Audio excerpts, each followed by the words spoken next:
The term shared value may lead some people to think that CSV is a way to maybe redistribute value. So let's say you have a business that goes after an entire market, and that market is represented by this pie. And in a redistribution game, I would get my piece of the pie and you would get your piece of that pie. So our attention focuses on who gets a piece of pie and how large each of our slices are. However, CSV can help companies look at things differently. So the intention turns away from getting creative about ways to carve up that pie, and instead, the intention of CSV is to look at ways to grow the entire pie itself. In doing so, a company's slice of that pie can get bigger, and so can everyone else's.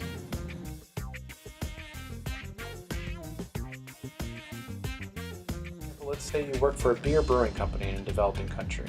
There are three main ingredients to beer: hops, barley, and water.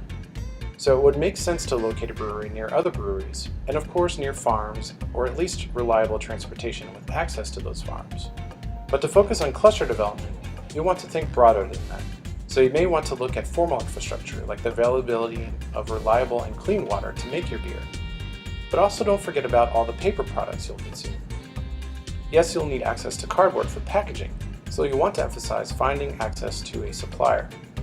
But it's more than just paying attention to formal infrastructure like roads and the co-location of your brewery.